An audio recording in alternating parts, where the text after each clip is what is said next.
makinig ka lang sa kapitbahay. For sure, marami kang matututuhan na kapaki-pakinabang. Take a break, kasama ang Radyo Agila.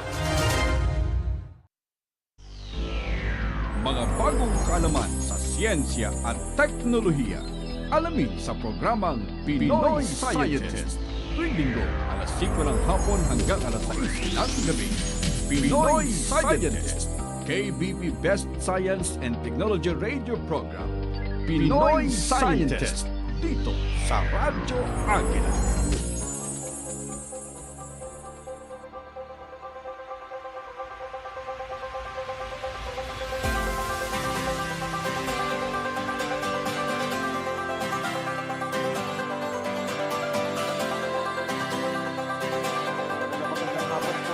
Lahat ng mga tagapakinig ng Radyo Agila, ako po ang inyong friendly neighborhood Pinoy scientist, Dr. Custer. At kayo po ngayon ay nakikinig sa ika-5 kabanata ng Pinoy Scientist Art Science Radio. Dito po sa Art Science Radio ay mapapakinggan po natin ang mga kakaibang storya ng mga tambalan ng agham, teknolohiya, inobasyon, kultura, sining. At sinusuportahan po ng ating programa ang pagsulong ng STEAM education o STEAM, which is Science, Technology, Engineering, Arts, yan, Mathematics. At ipinakikilala ko po ang aming co-host dito na sa Art Science Radio, si Dr. Corinne Romabiles. Hi, everyone! Hello, Dr. Corinne. Hi, Custer. I'm excited again for another episode, no, of our Pinoy Art Science. No? We have been learning so much. This is our 5th episode already. And today we have a wonderful topic again. And this time we don't have a scientist we have a scientist, si Lucius. Yeah, but like, he's an architect. It's true. Graduate siya ng Philippine Science, ha? Okay. It's true. They're more into art. Yes, right? oo. And they're now in a way melding their passion with hard sciences or with tech. Yes, so and speaking of tech, ang cool ni Lucius. My gosh, saan mo binili yan? Ito? Oo. Tagal na kasi akong nag-iipon ng mga ganito. So pag may nakikita akong, wow, medyo futuristic yung itsura nito, binibili ko kaagad. Okay. Si Gian Paulo Ferrer naman, he looks so young, ha? Hello, Gian. Is that your pseudonym? Or is that your... How do we call you? Okay, Lucius is... ano ba si Lucius? Siya si Jaime. Ayan, Jaime. But he's called Jaime Javier, but he's called Lucius Felimus. Ano yun? Bakit? Paano ko nagaganon? What's... ano story niyan? Name ko lang siya, actually. And... dati kasi nung high school ako, mahilig ako maglaro ng mga computer games. Tapos parang meron akong isang nilaro na game, like Roman Empire themed ata siya. Trivia na yun. Basta nag-isip ako na kailangan ko ng name na parang para dun sa game na yun na medyo Roman Empire themed. Tapos ito yung naisipan kong pangalan. Tapos ever since parang nag-stick na sa akin yung pangalan na to. Like ito yung ginamit ko sa lahat. So, yun yung story behind that. Wow. At hindi ka naman hindi ka naman matapang at saka mahigpit at masungit, ha? Kasi pag Lucius, para siyang parang growl. Okay. Si Gian Paulo Ferrer is that your pseudonym or ano bang tatawag natin sa iyo? Yeah, well, actual first name ko yung Gian Paolo, but you can call me Gian for short. Kasi ang haba ng Gian Paolo. Wala kang artist name? Wala. Sige. Okay. Real name lang talaga. Dr. Corinne, meron ka bang babatiin? Kasi meron din ako yung mga friends ko na babatiin. Okay. Well, I'd like to greet my students, all my students out there. Who probably had, encountered me either in Mapua University, since I have a lot of experience there doing art science. I'd also like to greet my nephews and nieces who like this whole idea of art science, Custer. Many in my family. Are they watching? Well, I give them the link so that they can watch after our recorded show. But more and more of my students in Asian Institute of Management are interested about the topic. So I'll be teaching it again next year. And definitely Mm-mm. you're going to be my guest, nuclear Yeah. scientist, Ah, Dr. Custer Deocaris. okay. Sige, sure. But ako naman, magkakaroon ako ng mga birthday greetings muna ha. Si Perfect. Mariah Florence Cruz, your student, classmate Mm, ko sa AIM. She's wonderful. celebrating her birthday today. Maynard Valenzuela, dati ko pong office mate, staff ko po siya sa Commission on Higher Education before. He's also celebrating his birthday today, and I'd like to greet Ate Mitos Tolentino, my office mate sa Philippine Nuclear Research Institute, na nag-celebrate siya ng birthday ng May 15, but we celebrate her birthday almost every day kasi nasa Marawi kami. And we were Yeah. having a nice time talking to our research partners in Mindanao. So, bago po yan, pag-uusapan natin ang digital by design, how tech is changing visual culture dito po sa ating programa, ay magkakaroon muna tayo ng konting pahatid mula sa ating istasyon. At samahan niyo po kami mamaya, pagkatapos po ng break, para magmasid kung ano ba talaga itong bagong trend ng digital art. At kasama natin ang dalawang batang-batang artists na sila po ang pioneers, isa sa mga pioneers ng digital art dito sa Pilipinas. Ang oras po natin ngayon ay 6 na minuto makalipas sa 5 ng hapon, Philippine Standard Time. Magbabalik po ang Pinoy Scientist.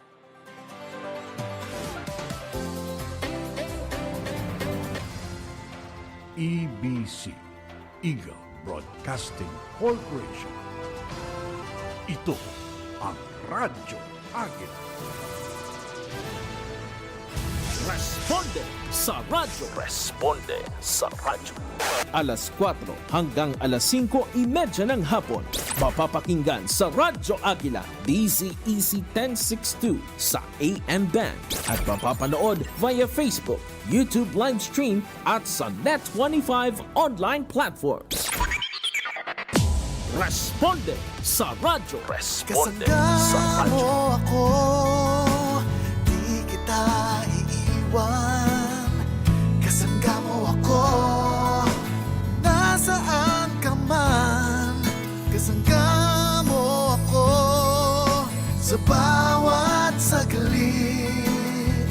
Kakayaning lahat dahil kasangga mo ang langit.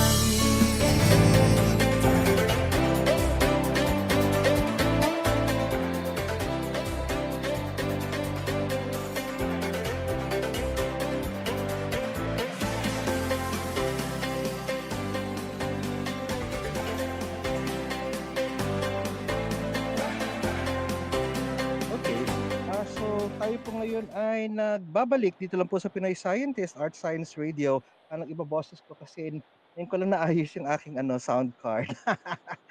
At Okay. at sa mga ka-tune in pa lang po diyan, ang Pinoy Scientist po ay nagsasahim-papawid tuwing ikatlong linggo. Ang Pinoy Scientist Art Science Radio ay nagsasahim-papawid tuwing ikatatlo ng buwan. At ang paksa ay Agham Arte o Art Science. Art Science is a relatively new term at ang katagang ito ay nagsasabi na may tambalan ng agham, teknolohiya, inobasyon, kultura at sining. Ayan. At syempre, na-encapsulate ang ideya ng tambalan ng inobasyon, agham, teknolohiya, kultura at sining dito po sa ating episode ngayon na pinamagatan Digital by Design, How Tech is Changing Visual Culture. At Dr. Corinne, nais kong baka pwede mong i-introduce ang ating mga Yes. guests, ang kanilang background as artists Yes. and as innovators. Yes. So actually, when we were doing the poster for our show, I had to choose which which descriptions I could give Gian and Jaime because they're very accomplished. No? So you Mm. have your Gian Ferrer. He is a graphic artist, basically, and is also a technopreneur. And Gian, typical of our young artists today, they are really into computer art. So he's a computer art enthusiast. So he's going to tell us about that in a bit. And then there's Lucius Felimus, also known as Jaime Javier. And so you probably had seen Jaime's name there in the poster, but he is more known as Lucius Felimus, especially if you've seen some of his artworks. So Lucius, he is actually an architect by profession, but he's also a multidisciplinary cyberpunk artist. Now, as to what that means, these guests of ours will later on give us more light on Mhm. that idea of cyberpunk. Okay. Yes. So Doktor, yeah. tanungin muna natin si Lucius, ano ba cyberpunk na may pagka-multidisciplinary? Ayun. Okay, let's first dive into cyberpunk. That's actually a subgenre of science fiction that was Hmm. born in the 80s. Nagsimula siya with novels like Philip K. Dick, yung Do Androids Dream of Electric Sheep, and William Gibson, Neuromancer, and like movies like Blade Runner, and nagkaroon din ng mga anime yan nung 90s like Ghost in the Shell and ano pa yun? Akira, ayun. Hmm. And then lately may mga video games din tulad ng Deus Ex, Cyberpunk 2077, and kahit yung Stray na if you've heard of that. So, cyberpunk is a genre of science fiction that deals with technological advancement. So, it's high tech, pero the thing about it is that the technology will will not solve our problems, but instead it exacerbates it more. Kaya it's a combination of high tech and low life. Kasi even if the world has become very technologically advanced, there's still rampant inequality. There's still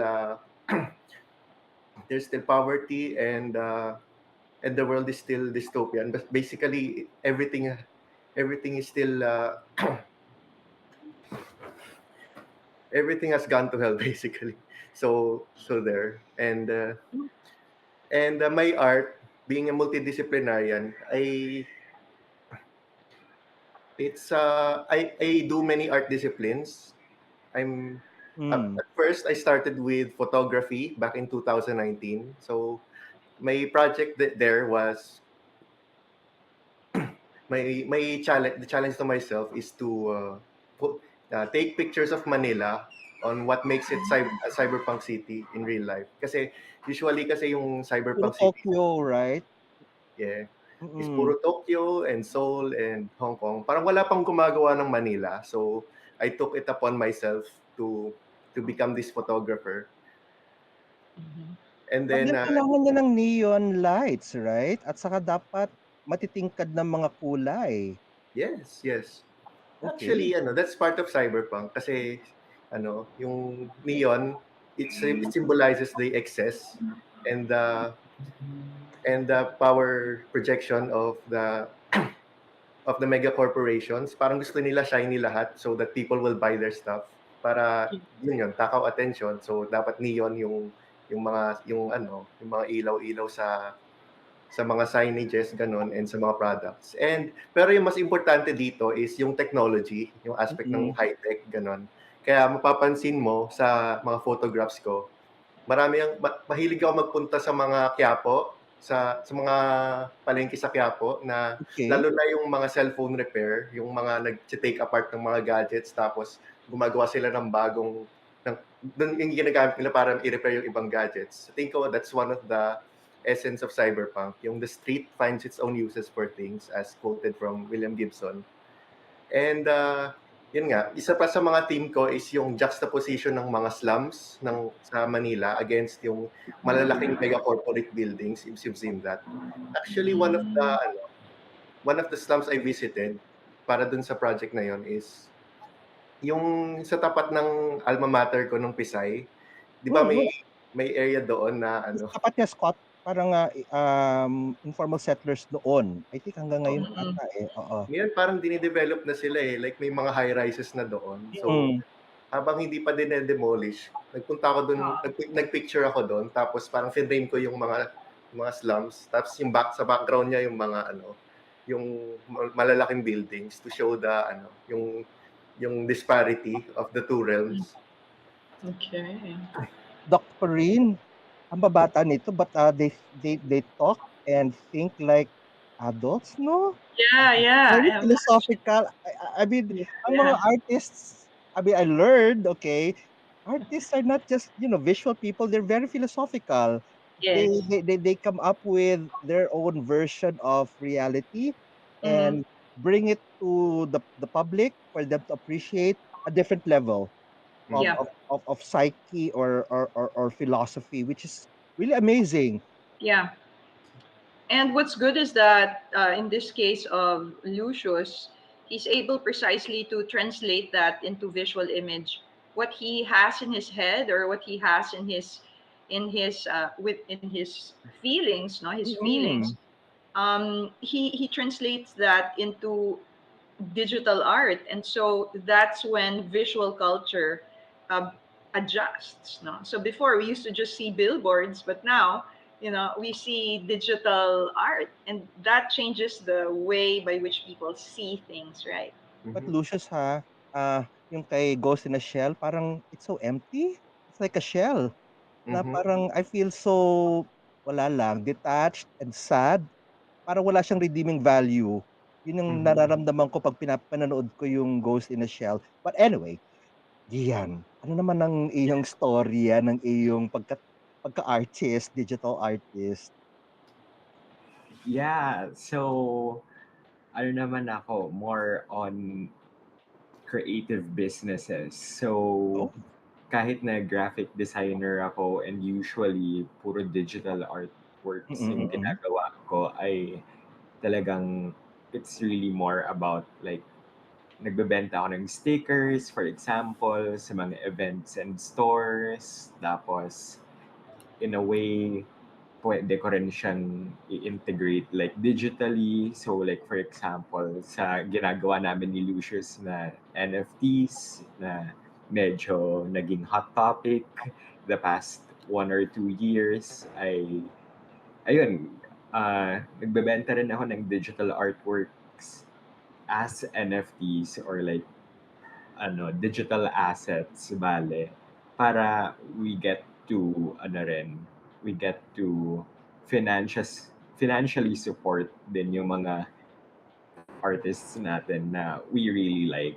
So for example, yung mga works ni Lucius katulad niyan na sa background Oh, niyo na yan yun. yung is that Makati? No. And I made this in 3D. Okay. Mm. Wow. Ayun. So kung na-appreciate natin yung mga gawa ni Lucius, we get to buy the NFT. Tapos hindi natin kailangan mag-produce ng mga stickers pa or ng prints. Parang, Mm. saan ko pa ba ilalagay yan sa kwarto ko? Wala naman ako masyadong space. So, ayun, bumibili and nagbebenta din ako ng NFTs. I'm Ayun. curious, Gian, as an artist, kasi to si Lucius nakukwento nga niya yung kanyang ah, hilig na sa mga madidilim na lugar na merong mystery na hindi mo alam kung ano may malalim na pinaghuhugutan Yeah, during the night. Okay? In yeah. your case, ano naman ang iyong mga Hugot. hugot, oo, sa bilang isang digital artist?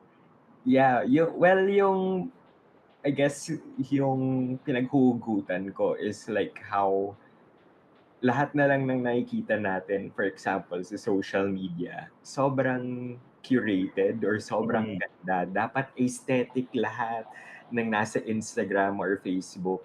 So, parang yun yung nag-inspire sa akin in my works na parang pinapagtripan ko lagi yung mga ganong bagay. So like for example, uso lately yung mga bucket hats. So Oh, yung suot mo doon sa ano, sa poster, right? Yeah, exactly. Okay. Right. Oh, that is so cute. Yeah. So, gumawa ako ng bucket hat na parang pinapagtripan yung concept ng bucket hat.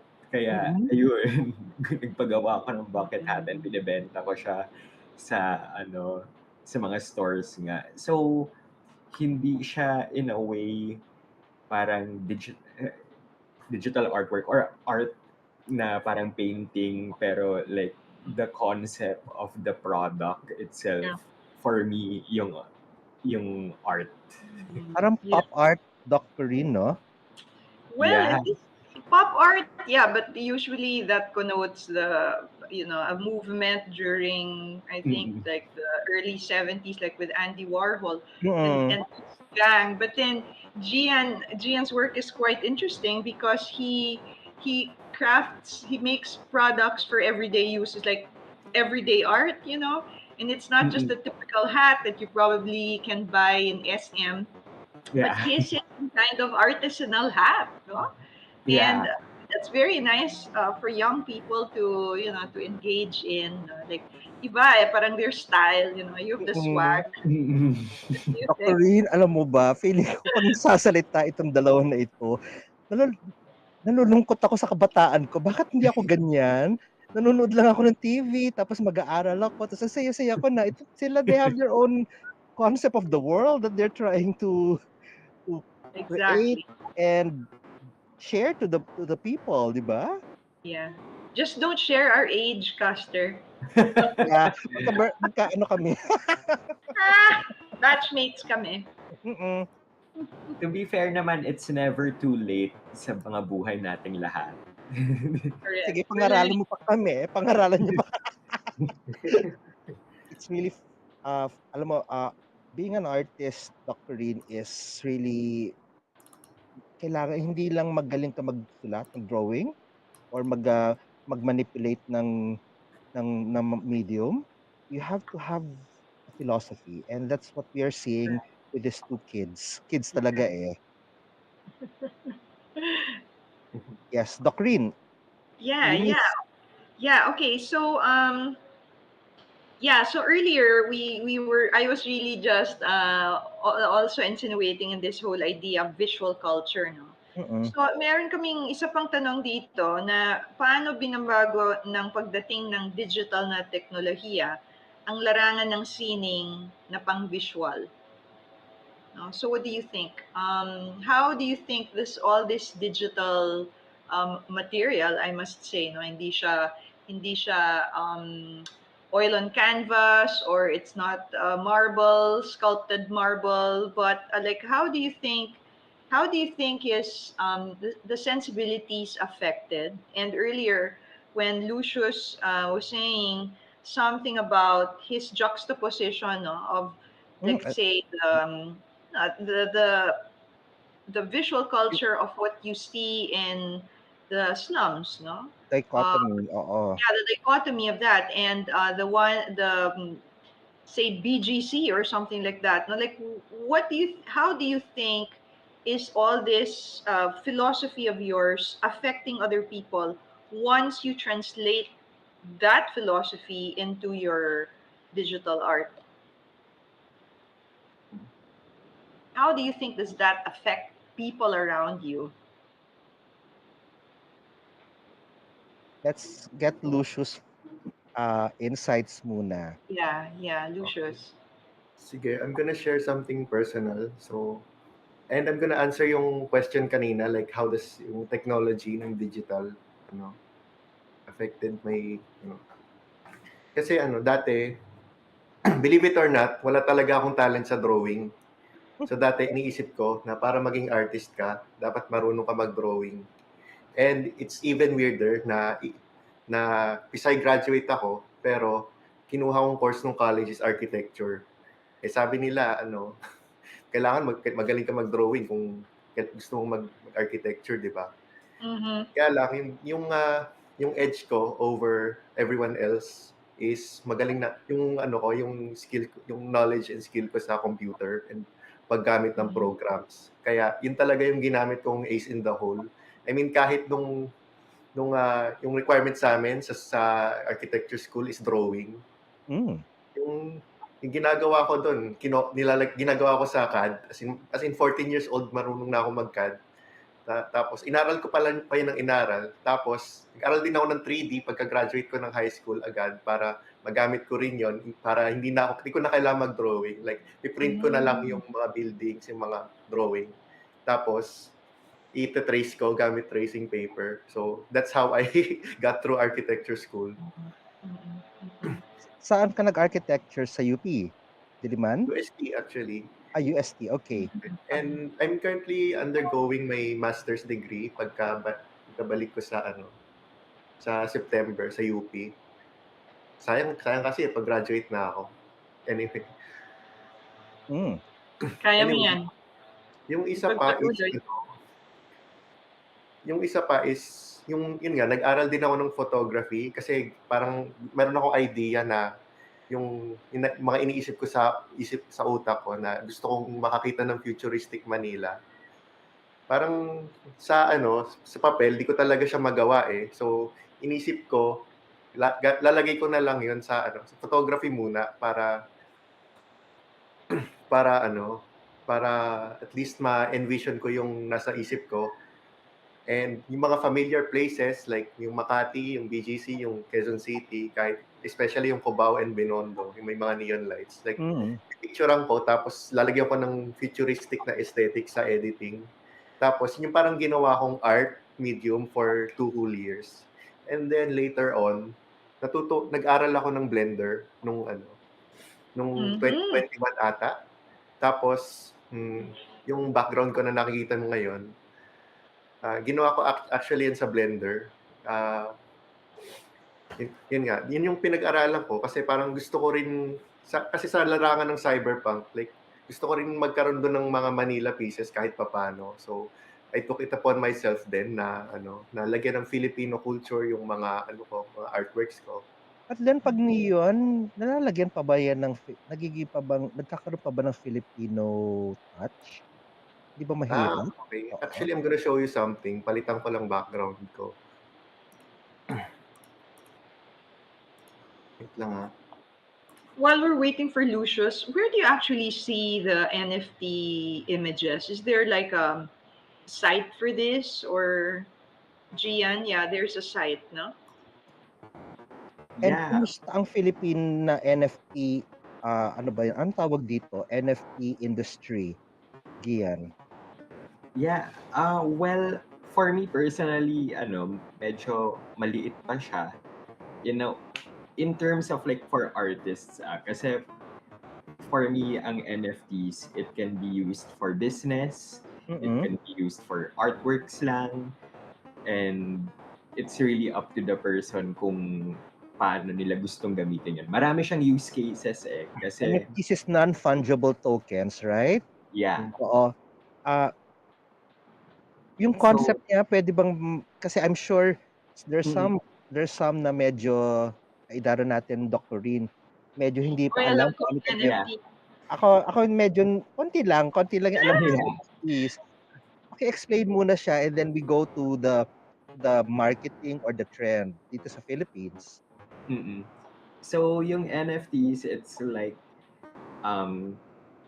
in paper, parang siyang resibo kasi of like, you purchasing an artwork. So, ganun siya. Pero, yung artwork, digital siya. Pwedeng digital. Pwede rin siyang physical item. Just like may mga artists dito sa Pinas na parang kung owner ka ng isang NFT ay pwede ka rin maging owner ng painting nila or like print ng photo na yon. So, ganun siya. Ang ibig sabihin ng non-fungible ay it means na isa lang siyang copy ng isang bagay. So like for example, ang pera natin, yung isang 1,000 peso bill, kahit na ibigay mo siya sa ibang tao or ang makakuha ka ng ibang kopya nun, ay ganun pa rin yung value niya. So, ang non-fungible naman is, for example, kung sure may dalawang copies, pero I think sa art, meron parang yung mga editions of 10 or editions of 5, gano'n. Tapos meron tatak siya sa likod na parang 1 out of 5, gano'n. Tapos yung other copy ay 2 out of 5. Ibig sabihin nun siya yung second copy. So, yun yung yun yung pagiging non-fungible niya in a way na iba yung value per se ni copy number 2 sa copy number 1. So in other words, Doc Corinne, I mean, Yeah. correct me if I'm wrong, kaya tumataas ang value ng NFT is because of the rarity, right? Kasi art Yes. is very expensive kapag rare Yeah. because it's rare. Yeah. Yeah. So Yeah. the same principle applies for NFTs. You are probably the one and only person who owns that artwork in the whole wide world. Tama ba? Yes. Yeah. I just have a quick question. Artists behind non-fungible tokens can also do traditional art, right? Like they can use Yeah. the usual tools and all that. They just engage in Mm-mm. NFTs because they want to also get into something new, experiment, Why no, not this nga area naman? of style. It's Yeah. great. Actually, quick kwento. Merong isang bata na Mm-mm. painter. Tapos, yung ginagawa ng family nila is, binebenta nila as NFTs yung paintings. Tapos, ang amazing lang for me is that na-feature na siya sa New York or I think other countries around the world. Mhm. Tapos hindi nila kailangan i-ship yung painting. Kasi Mhm. yung JPEG lang or yung picture lang nung painting na yun, yung pwede na lang nilang isend. Tapos considered naman na siya as like looking at the artwork. Yan. Ako kasi mahilig ako mag-print screen, tapos Yes. paste. Yes. And I'm guilty sa aking mga Canva at PowerPoint presentation at mahilig ako Yes maglagay doon. naman. Ano yun? I also own the artwork, right? Even if it's NFT. Well, it depends na on the artist kasi kung pwede naman for example ako magbebenta ako ng NFT ng Mm-mm. artwork ko. Sure, pwede mo siyang i-print screen Mm-mm. or screenshot, whatever. Print mo siya, go, bahala ka. Yes. Pero hindi naman siya legal in terms of Oh. like So you can file copywriting. copyright infringement doon sa mga taong kumukuha ng mga NFTs. Yeah. Pero it's also up to the artist. So, Mm. kunwari, pwede mong i-specify like in writing talaga na hindi porket may NFT ka ay may commercial rights ka na dun sa artwork, ganon. Oh, so Pero may agreement din. May license agreement din siya. yes, And in a way. kung pwede mo Yeah. siyang gawing commercial, mas mahal siguro yung NFT mo. Yes, ganon. Okay. And Yeah. I saw this, I'm curious ako ha, kasi nakakita ako ng NFT monkey. Monkey ba yun? Yeah. Tapos ang dami niyang permutation ng Mm-mm. kanyang pagka-monkey. Merong bonnet na blue, bonnet na green. Tapos nakita ko yung presyo. My gosh, para mas mahal pa siya sa mga paintings na talagang oil paintings. And they can fetch as much as millions, right? Yeah. And for me naman, that's a different kind of NFTs. Mm-mm. So, yun yung tinatawag namin sa space na parang collectibles. So, parang siyang yung mga Funko Pop na figurines na cute Yeah. na nakikita natin sa mall. Pero yun, digital. And parang, I consider it kasi as like membership cards for like a community. Hindi siya technically binibili because of the artwork. Pwedeng ganon. Yeah. Pwedeng ganon yung reason ng buyer kung bakit niya bibilin yon. Pero mostly, kaya tumataas din yung presyo niya ng ganon kalaki kasi yung habol talaga nila is yung community na parang 10,000 lang kami na may ganito sa buong mundo, ganon. Wow. Amazing. It reminds me of well, a long time ago, no, like the impressionists of the 1800s, no. They also have like their own exclusive group, like sina Monet, Degas, and all that. They call themselves the Salon of Rejects because they weren't really understood by, diba, parang the larger community. And so they all just, banded together. They all had like some kind of style, but they weren't understood. But they formed that community, and they were labeled the rejects. But after some time, they were so, diba? They were very well acclaimed, and now also their paintings are very expensive, beyond the usual prices that we expect. Like the classic paintings to be. Some can really fetch like a very very high price at the auctions, no?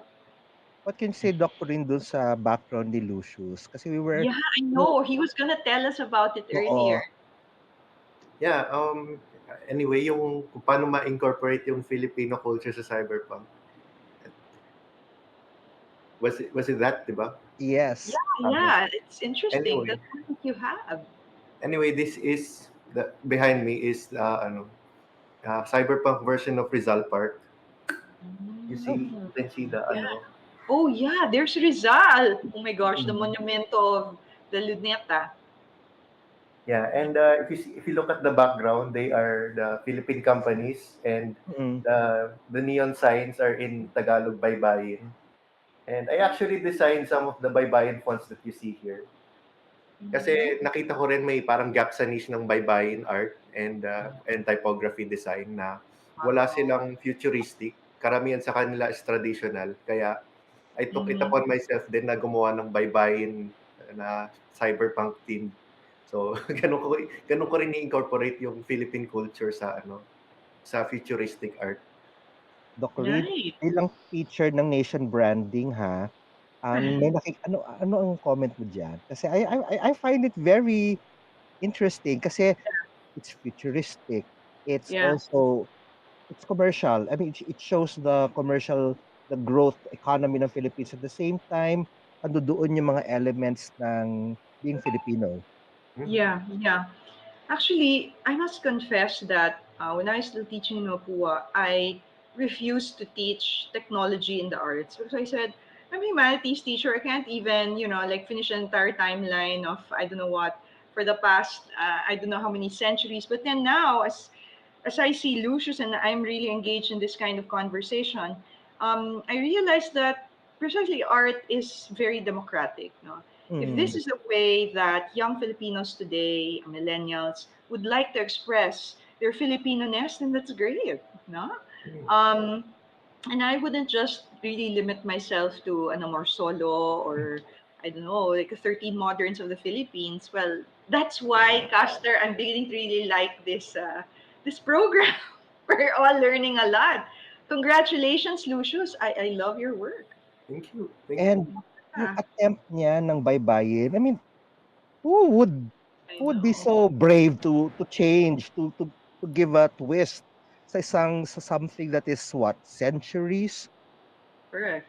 The Mm-hmm. foundation na ng history ng writings ng Filipino, that speaks a lot about Lucius. Ikaw naman, Gian, how's yung background mo? Yung ba yung mga NFTs mo or what? Or ano mo lang yan? Yeah, isa to sa mga NFTs ko in this. Nainggit ako eh. Good. Yeah. Tama yan. Dapat on team. On team. Yeah. Can I just mention something quickly? I think that this is also the way Filipinos can dialogue with, like artists out there, like maybe Perry Chen of Kickstarter, diba? He's a computer engineer artist. And I was thinking, how can we engage in a very lively dialogue with these Americans who are into this, and the two of you can definitely speak their language, no? Lucius, na-copyright mo na ba yan? Yung iyong mga Ito, baybayin? Every ah, font can be Very copyrighted. nice. Oo. I want this to be public domain kasi, yung Okay. font ko na to. Kasi I want to, parang encourage more Filipino culture in futuristic art. And the same din, Wow. and the other way din. more futurism in Philippine art. Love So it. so I released this font for free actually, and free for personal and commercial use. So Okay, speaking of commercial use ha, magtatanong ako sa inyo paano kumita ang mga artist natin ngayon. Kasi, Doc Corinne, di ba pag sinasabi mong artist, starving, at Well, saka not ano, anymore. These starving. NFTs are very expensive.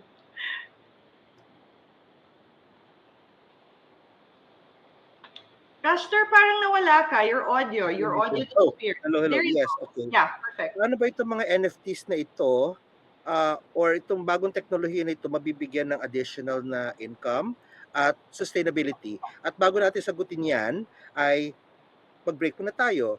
Ang Pinoy Scientist Art Science Radio ay isa pong kakaibang usapin ng pag-merge ng science and technology, at magbabalik po, huwag kayong aalis. Tayo po ay sasagutin po ng ating mga guest ang tungkol sa money matters ng NFTs and digital art.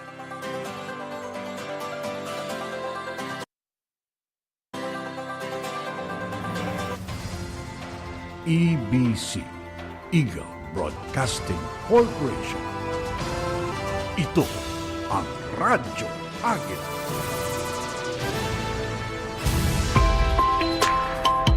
Na-stress ka ba? Baka makatulong kami sa inyo. Una, alamin ang pinagmumulan ng stress. Matuto kang pahalagahan ang sarili. Makatutulong ang pagkakaroon ng sapat na tulog, healthy foods, at iba pang pangangailangan. Maging positibo ang pananaw at huwag pilitin o abusuhin ang sarili. Matutong magsabi ng no kapag hindi mo na kaya ang iniaatang na trabaho. Magsabi ka kapag kailangan mo ng tulong o suporta at ipahinga rin ang sarili.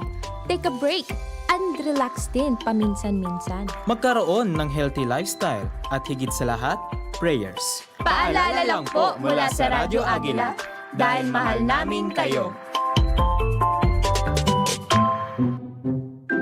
Oops! Baka dahil sa sobrang pagkabisi ni Mami sa kanya mga gawain sa bahay, ay hinayaan na si anak na gumamit ng gadgets sa mahabang oras. Teka muna, narinig niyo na po ba ang Screen Dependency Disorder o SDD?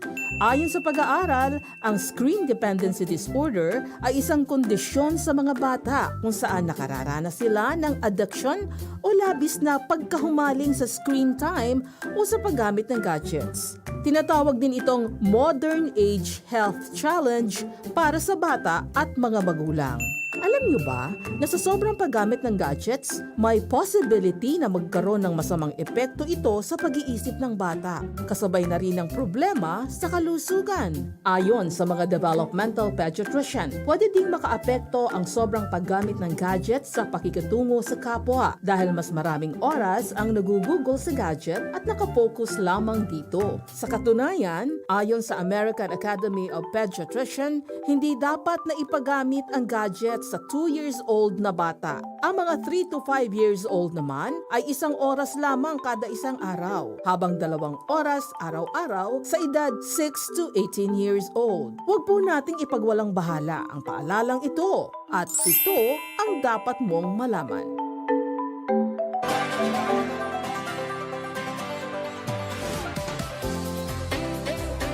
Ay, nagbabalik dito lang po sa Pinoy Scientist Art Science Radio sa Radyo Agila. Ako po ang inyong Pinoy Scientist, Dr. Custer. Ayun ay we left off before the break sa question ng monetization, kasi alam naman natin na karamihan sa ating mga artists are struggling financially. And I'd like to learn more about how these new technologies can give them improvement in their monetization of their talents. Siguro si Gian ang ating technopreneur, baka masasagot yan. Yeah. Before we start, mention ko lang din na for everyone na nakikinig dito sa show na hindi required ibenta ang NFT. Kasi pwede ka rin gumawa ng libre at ipamigay lang to sa friends, sa family, gano'n. Kasi ginagawa ko siya minsan eh. Pero yun, so that's just one option. Pwede siyang gawin. hindi mo kailangan ibenta talaga. Kasi ang daming nagsasabi na, especially sa artists, na parang money grab lang to or whatever, or parang mukhang pera lang yung mga tao dito. When pwede mo naman kasi gamitin ang tech na to for free or like without financial gain. Mm-mm. Kasi at the end of the day, kung paano mo siya gagamitin, it's really up to you. So, ayun. Bring up ko lang yun. So, yeah. NFTs, paano kumikita, mga artists. So, yun nga, just like yung na-mention kanina ni Doc Custer, ay may mga unggoy tayong nakikita the past year na parang milyon-milyon ng presyo. And so, that's one way of doing it, na parang gagawa ka ng sarili mong collectible na digital na yun nga, nag-iiba lagi yung itsura, na yung NFT artwork mo ay iba dun sa ibang tao, ganon. So, that's one way of doing it. And usually medyo business-y talaga yung mga mindset ng mga tao doon. And then, meron naman yung the usual na parang kalang nagbebenta lang ng sticker or ng music sa internet. So like for example, ako personally, nagbebenta lang talaga ako ng NFTs just for fun. Or, like, hindi naman ako nag-expect na kumita ng sobra dito sa Although may possibility. Like, malay natin. Malay natin. Pero, ayun. So, another example na nakita ko is like, may nagbebenta ng music videos or like music through NFTs, which is parang isipin natin medyo weird kasi may YouTube to MP3 naman, may Spotify na or Apple Music na pwede ka lang naman mag-stream. And ako nga personally, bumibili ako ng CD, pero wala naman akong CD player. Pero ayun, gusto ko lang talaga mag-support ng artist. Kaya ko rin siya binibili. And ayun, so yeah, you can do anything naman in terms of NFTs. May may upcoming event actually dito sa Pinas. Hindi ko matandaan kung sino yung mga artists. Tapos gig siya or music festival, di ko alam. Pero tickets naman ang ginawang NFT. So, may mga ganong interesting ways to play around with NFTs. And your market, tell us about your market. Sino ang mga bumibili niyan? Like, okay, we have an artist who's very good with oil painting or charcoal painting. They can take a picture of that and convert it into an NFT. Ganun ba yun? Pwede ba yun? Usually, Or dapat si digital art? artist. Okay. Dapat si artist ang gagawa ng NFT. Kasi ma-verify na kung sino ang gumawa. As in, that's public talaga. That's publicized information na kahit sino pwedeng makakita. And kung makita na hindi siya yung gumawa, edi wala siyang value. So, kahit na, for example, i-screenshot niya tong background ko ngayon, tapos i-print niya as an NFT, lalabas pa rin na hindi ako yung gumawa nun. We only have 9 minutes left, but I have one burning question. Yeah. If you want to become sikat na artist that can command a high price ng NFTs mo, do you have to have a name?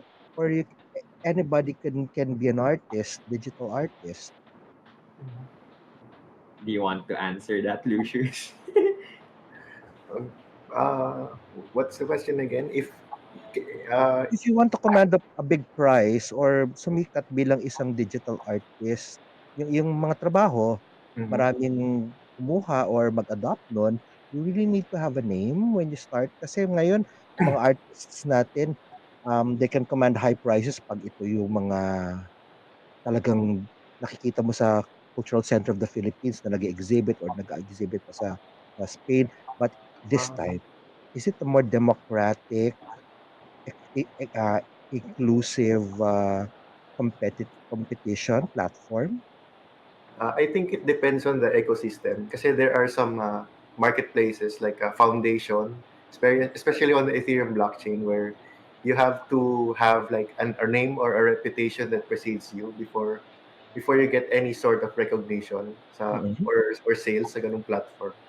Pero there are other ecosystem like Tezos and yung Polygon network sa OpenSea, which by the way, ako yung isa sa mga OG Filipino artists na nag-Tezos kasi hindi ko afford yung Ethereum. Anyway, may mga iba na more on punk yung philosophy nila, like more DIY, tapos mas less yung transaction fees, so mas ma-afford ng mga ng someone who doesn't have much to spend on minting or paying for the transaction fees na nasa blockchain. So there, when I joined kasi, I was a nobody nung nung uh, nung early 2021 when I first got into NFTs. I was still a nobody. Like kahit saan ako magpunta, ang hirap talaga mag-grow sa social media, lalo na that Mm-mm. the algorithms are working more in favor of the influencers and less on the artists. Kaya medyo nababaliwala yung ano mo, yung yung worth mo kung if you've been on social media as an artist, lalo na sa Instagram, sa Mm-mm. Tumblr, and sa DeviantArt, ArtStation. Parang ang hirap kasing mag-start dun eh. Pero And then ngayon, Lucius, nasang stage ka na? Advanced stage? di pa naman. Di pa Kumbaga sa naman ako Pokemon, kasi ano ka na, Raichu ka na? Or siguro actually medyo relatively unknown pa ako I mean sa art in general.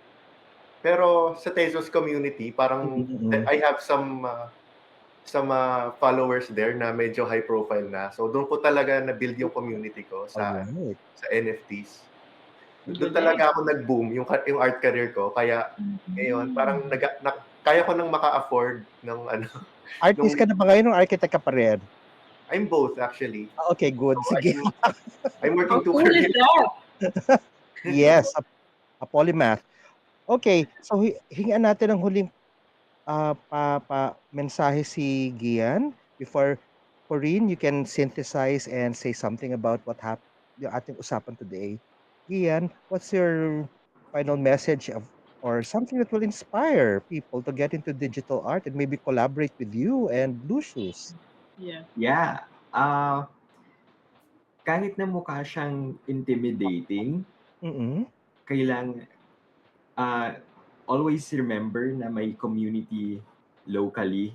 For sure na to, as in sure to. Kasi as in like, nung 2020, wala pa akong kilalang gumagawa ng mga NFTs. Parang lahat digital artists nga, pero hindi sila gumagawa ng NFTs. And lumalaki yung community, and ayun, so kung kailangan niyo ng taong kausap or like para mag-guide kayo, pwede ako yun, or pwede rin ako mag-recommend ng mga communities na talagang makakatulong, na artist-centric talaga. Kasi usually yung mga banat ng mga artists dito sa Pinas, Mm-mm. parang yun nga, parang mukhang pera lang, ganito, ganyan. And ayun, parang may mga artists na nasa space na gusto lang talaga mag-explore big. Okay. Yeah. And also mention ko lang din na hindi hindi kailangan maging expensive ng NFTs din. Pwede rin siya maging super cheap or cheap, quote unquote, or mababa yung presyo, kasi ganun naman talaga magiging accessible yung art din. So, syempre, as much as we want to make art accessible, kailangan din na ganun compromises and whatever. So, parang ayun, hindi kailangan na mataas yung presyo, and sana gano'n rin yung expectations ng mga tao ng papasok sa space, na hindi porket papasok ka dito ay easy money na 'to. And you need to Yeah. popularize it so that it becomes a Yeah, trend and the entire industry will grow. Pupunta mm, rin tayo sa mataas na presyo once you probably have a name or yeah. mag-boom na ngayon lalo na ang blockchain and cryptocurrency. Dr. Corinne, ano ba ang iyong last words dito sa Yeah, ating actually, session? I saludo ako sa dalawang ito and their friends who are getting into this now because they are not daunted. Like for one, when I Mm. first heard about NFTs and all these mga cyberpunks, I thought that these ideas were just going to go around communities that are exclusive in like Or first uso-uso lang siya, oo. not the Western world, but actually really art is not about money making, no, it's really about expressing yourself, be like have self dominion. You don't really care about what other people would say. NFTs were first I think associated really with the sensational idea of money making, etc. No, but at the end of the day, young artists, Filipinos who try to make a mark and literally a mark in say international communities because of a new expression, a new ethnicity that tries to use these new tools, would call attention. And as an art teacher, that's what I want to see, that we're not daunted. We want to be part of this historical moment for art, and so you guys continue the good work. Yes. At, nais natin pasalamatan. Thank you very much, Lucius and Jen Paulo. Bago tayo maputol, pasasalamatan natin si Ka Nelson Lubaw, ang ating station manager ng Radyo Agila, Kuya Eric Erbite, at si Dexter Mahilum, ang ating assistant producer. Maraming salamat po sa pakikinig ng ating programang Pinoy Scientist Art Science Radio. Thank you. Thank you, everyone. Thank you.